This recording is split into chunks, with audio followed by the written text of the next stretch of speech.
Finally. Hi, I'm Bhakti Kubavat, and I'm an actor. And I would like to tell you a few personal stories which I believe will give you a different insight about life. I'm a small town girl who was influenced by media at a very, very young age. When I gave an interview for the first time during the 2001 earthquake, thinking it was a tornado, I came running to my parents and I said, "Mom, Dad, I'll be on the TV." From my first accidental interview to today here at TEDx. Wow, what a beautiful journey. Well, I'm sure you all would like to know how did it all go. So let me start with my story. So when my mom delivered my brother, she asked the doctors, "Doctor, what are you waiting for?" And to everyone's surprise, the doctor says, "Ma'am, you have another baby. You're going to have twins." And there I came to the world. A pleasant surprise is what I believe, which my twin thinks is a shock. I was born in Africa and raised in Junagadh, which I call the Indian Africa, where I'd spent my entire childhood. My parents and my gorgeous sister called me a queen, although I thought drama queen is quite close to the truth. And that was the beginning of my career truly. Now, despite the fact that I lived in Junagadh, which also meant we did not have enough exposure to the world of cinema and modeling. So when anybody would come and ask me, "What do you want to become when you grow old?" I would say, I would like to be a doctor just like my dad, and also a doctor who is Miss India. My mom gave up her career and raised us. From being our best tutor to the perfect mother, she taught me how to smile just like her, even if you have a bad day. And also making sure I win every contest, whether it is me and my brother being a robot, using all the hospital ways, to probably dancing on Are Ja Re Hat Natakhat Na Chule Mera Ghungat, being a female and male on one side and the other side. Never did I know that I would be playing both the roles of a male and a female someday. But being different was the key. My dad, on the other hand, started a clinic from the scratch with only one vision: to cure and not earn.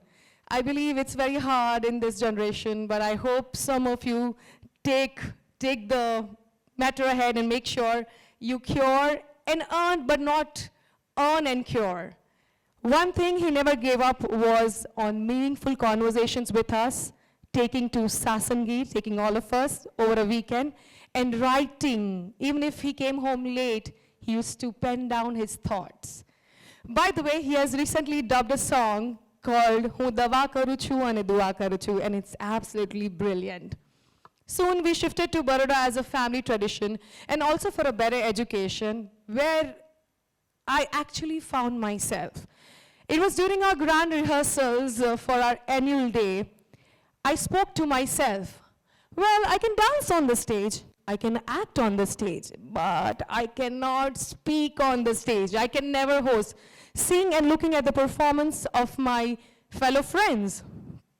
Cut to me shifting to Bangalore for my graduation, and one of my friends came to me, offered me a pack of Lays, and said, "Would you like to have some snakes?"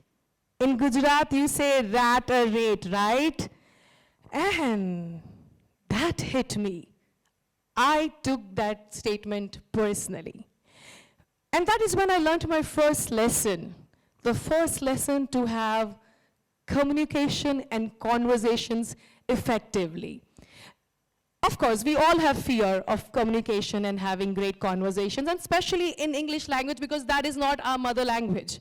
So, what I learned was, and what I read somewhere was, exposure treatment is something which helps you. So when you are exposed more, you're also, you gain more experience, you're also more capable, and eventually you lose fear. The fear is less. So I started communicating with people who I looked up to. I started participating in several contests. I kept emoting and kept getting better with only one goal in my head, that I want to be better, which actually helped me overcome my fear.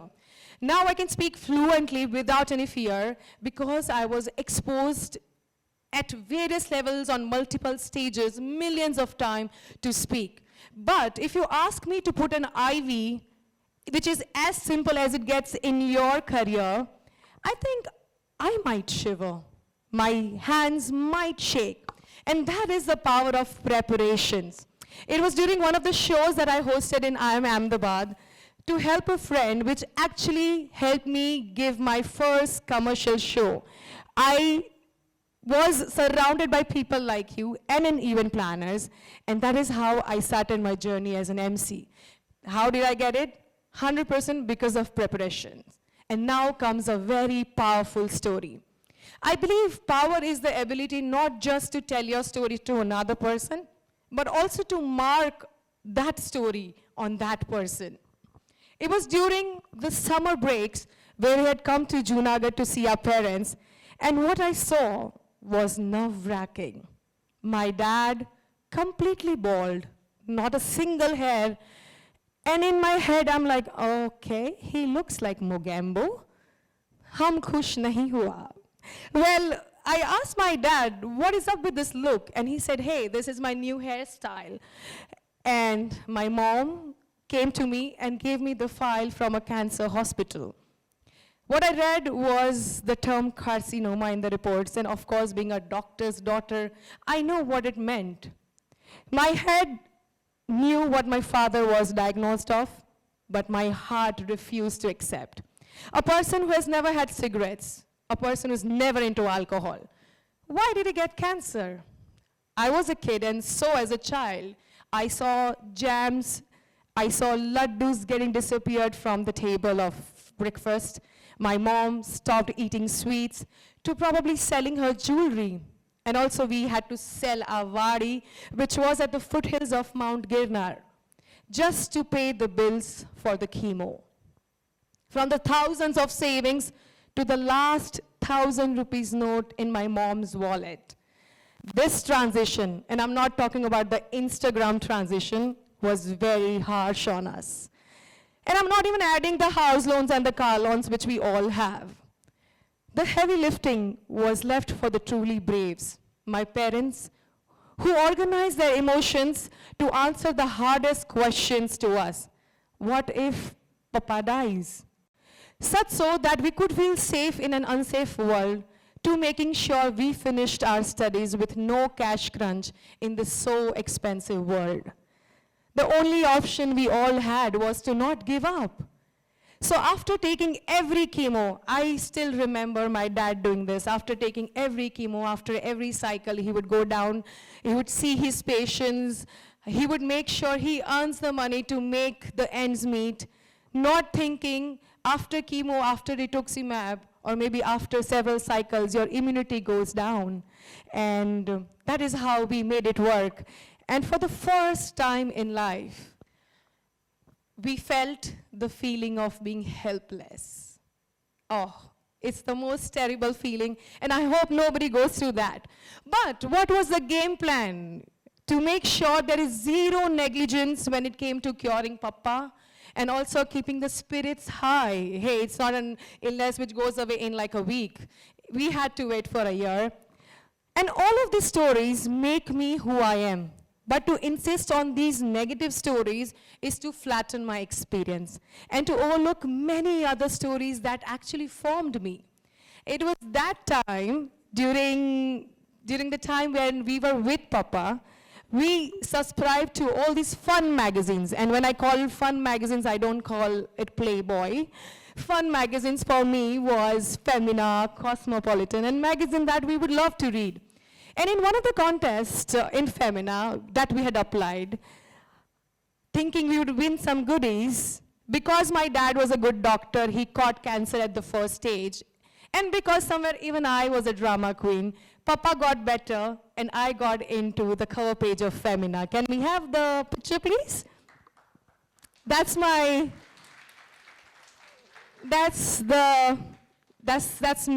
on the cover page of Femina. And And to my surprise, they said, we have one more surprise. When they take something away from you, the universe, I believe, they gives you so much back. I got a wildcard entry to Miss India. And that is how I started my journey, being a Bangalore University topper as a model in Gujarat. And a journey which was only to make sure it went on a better path. I started working on my vocabulary, how to look into eyes and speak, how to shake hand, how to use my fork and knife, how to walk, how to talk on the phone. I know you might think that, these are the qualities you might not require, but you never know that these are the qualities will take you a step ahead. It will give you a quantum leap, and I swear to God, you will get an edge over others. People will remember you for your chivalry and your chic habits, and these are the basic things. You need to know that you are dressed correctly. You need to know if you have a body order. You need to know if people are not laughing on you, and you need to know if you're speaking sense. My Nana said a very beautiful thing, that if you can't speak sense, that doesn't mean you have to speak nonsense. So make sure you speak sense. And if you don't do this, you will be having an average life, doing an average job. And having said that, it is not wrong to have an average life. Maybe this is your calling, but if you have passion, if you have desire to be exceptional, if you have a desire to be seen, then this is the bare minimum. You need to work on yourself. And that's exactly what I did. Cut to shifting to Ahmedabad, doing my master's in BK School of Business Management. Like how you guys are studying in one of the finest medical colleges, this college is one of the finest when it comes to Masters in Business Administration. So during the finals, one of the educators gave me a mark less, just to tell everyone and just to set an example that you cannot work and study at the same time, because this is a full-time course. Mind you, I was doing modeling and emceeing. And that is how I lost my job. But that also gave me a path towards my option B, which was a film script offered by a director over a Facebook chat. And with first film comes the first struggles. What do you exactly do? How do you walk? How do you talk? How do you give your dialogues? The world, especially the world of cinema, is tough, where actually nobody helps. And the only option left, not just me as an actor, I think we as an individual, is finding yourself, figuring it out yourself, and also probably waiting for the right director. In my case, it happened very late. And one of the times I was worried, and one thing which was worrying me was, with every passing film, with every new film, my fee structures didn't change. My fees were based on what a male co-star would be charging, even if he was zero film experience. How is it fair, right? And this is where, for the first time, I felt inequality, because I, living with my twin brother, everything was equal while during the childhood, to a place where I was not given right money because my male co-star charged a little less. So instead of fighting this battle, I realized it soon that how one career is never enough for regional cinema, and even in future, to my future stars, I believe not one career will be enough for you. I think having two simultaneous careers would always help. And there is this you before the realization, and there is this you after the realization. My good Jew blood said, grab whatever it comes on your way and do whatever it takes. Never disrespect work. And I always felt all of these problems were problems I could solve. And the journey went on. When I tasted the success, I wanted more. I got greedy. My goals got bigger. And I believe there is not just one finish line. There are many finish lines, many little ones that you'll keep chasing and you'll keep acquiring and achieving. And in the race of doing more and more films, I did my first big mistake. My first big mistake of choosing a wrong film. I did not check the credibility of the director, and I also did not check the makers, how are they planning to make it, which led to my first flop film. So, my first failure was very, very hard, but this never led me to any anxiety or stress, because by now, I think we all knew what anxiety and stress were. My vision was to keep going, and I was making sure that we were constantly doing our job and we were constantly visible. With over 11 films in Gujarati language, I bagged my first Hindi film. How? I stopped relying on the directors around me. I want to know who all has social media account. Can you all raise your hand? Instagram account? Everyone? Everyone? Right.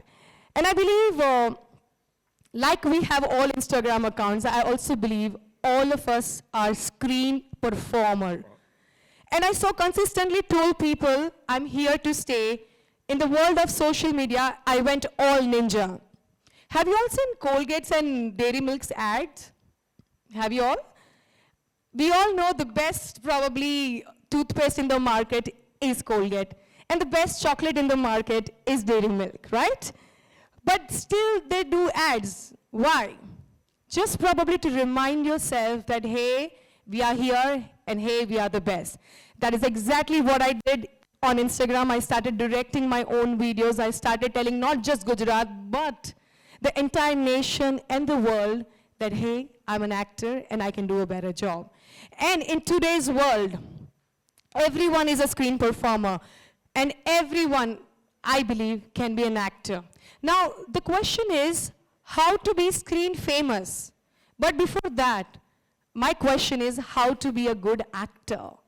Well, I would tell everyone that whenever you plan, if you at all plan to get into acting, always have a character sketch. Character sketch is a sketch that you write it down, you pen it down, the characteristics of that character.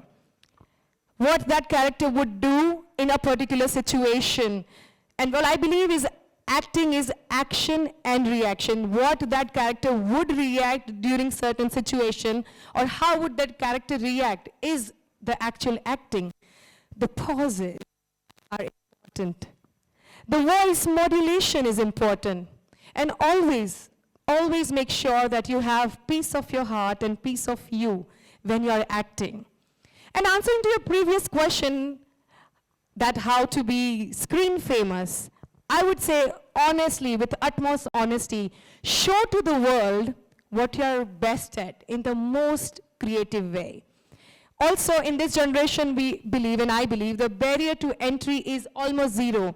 Anybody and everybody can be an actor and screen famous. Like, you would have seen the Vada Pav girl getting famous, to Urfi Javed, who actually by her styling skills got famous and got into Netflix. And these are some classic examples. Networking, we have probably hundreds of people here with approximately minimum 100 contacts. Imagine the kind of network you are in. Now it is up to you whether you are able to utilize that network and capitalize. That is your foresight to an opportunity. So like an ECG graph, even our lives had ups and downs. And now we enter to the era of COVID. When we entered to the era of COVID, things were smooth until I found out my then partner and my father were detected of another crazy disease, an autoimmune disease. One was neuromyelitis optica. Does anybody know about this? Come on, you are the future doctors. Don't you know about this? Okay. Do you know about myasthenia gravis?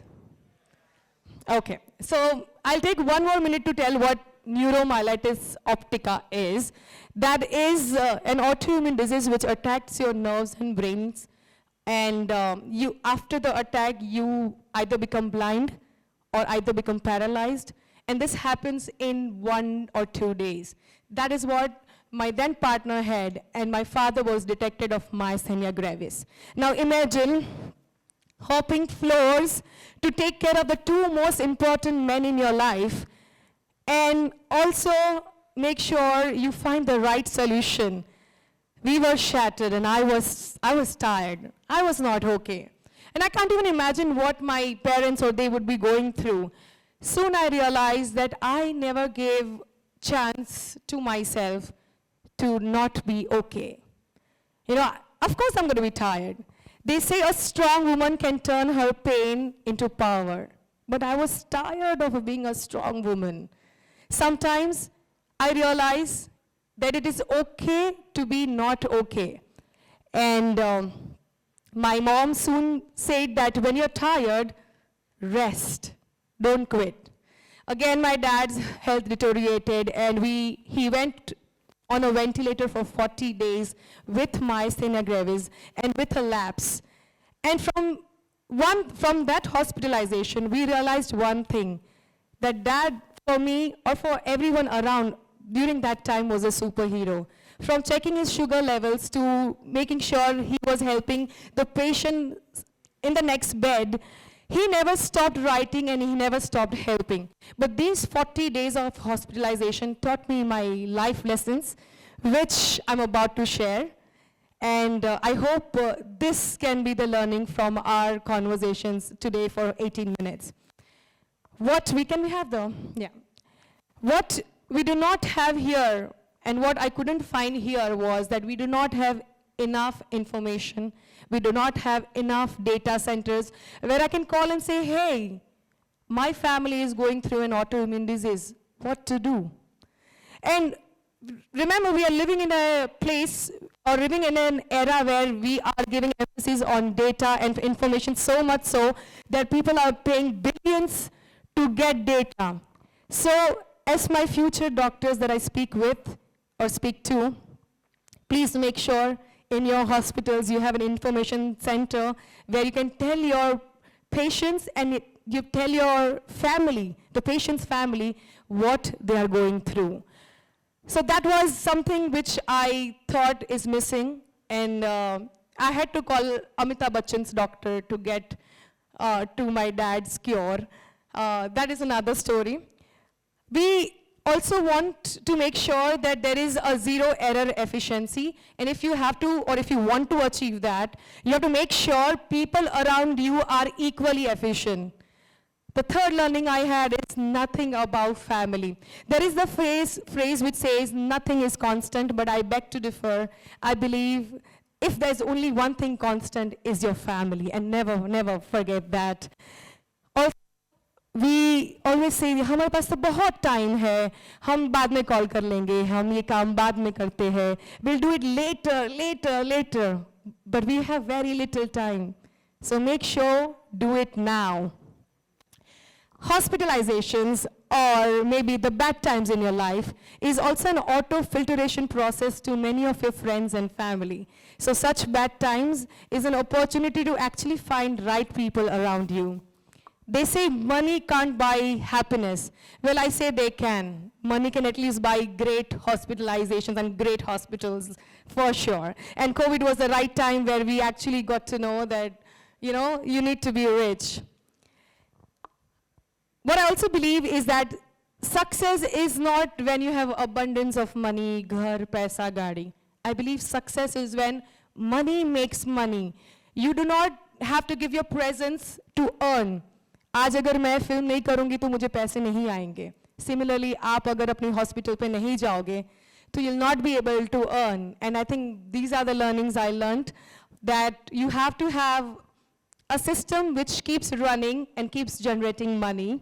And that was another learning. Keep moving forward and be at least innovative in your dreams. If you are innovative in your dreams, you'll also have an output which would be beautiful and different and innovative. They say you should surround yourself with right people. Eventually in life, you'll also find mentors. Mentors who will never be same at different time. You have different mentors at different time. A mentor will take you from point A to point B. There'll be another mentor who will take from point B to point C, and you'll have several mentors in your life. So they say nothing is permanent, like how it is mentioned in Bhagavad Gita, your mentors also will change, but get the best learnings from your mentors. Learn to work on your inner growth. rest all will follow. Sometimes keeping quiet, will actually give you many answers that you're fetching for. And I also realized very soon the true power of living is the realization that you are your own hero, you are your own healer, and you are your own leader. Being famous is easy, but managing the stardom with grace takes a very, very beautiful upbringing and patience. Now, do you think it all ended here? Yes? No? Do you think so? It was ended? मेरी problem कभी खत्म ही नहीं हुई. And that is the beauty of life, you know, how the graph of ECG goes. I think that's how my life went through. I also had a near-death experience in Dubai this last New Year. And I also know what it feels like to die, but that's going to be the next topic in my next TEDx talk. But for now, I believe, imagine what if I did not had to face all these problems. Do you think I would have gotten here? What if my friend in Bangalore did not speak less about Gujaratis? What if my professor did not give me 1 mark less? What if I kept crying when my dad got cancer? What if my mom did not push me to apply for Miss India or the contest? What if I did not take that random message on Facebook seriously? What if I would not have taken chances? What if I would have not made sure, I would have not given up and would have been cribbing about during one of these lessons or issues? I would not have been standing here as an actor today evening. And every time I think of what all we have been through as a family, I see this incredible resilience of how, as a family, we thrive despite the odds, rather than thinking, why me or why us? I would like to end this with a thought. Every problem can be an opportunity if you push your focus in the right direction. This is just not my story. This is our story as a family. I, Bhakti Kubavat, I look forward to my next TED Talk in 10 years, where I would have achieved so much more for myself that I actually have today for us to discuss and share. Till then, just know my struggles were real. I'm a fighter, and you'll always see me achieving. And remember, what a fighter doesn't do is they do not leave or hide. They stay with a head held high and get prepared for the next fight. Thank you.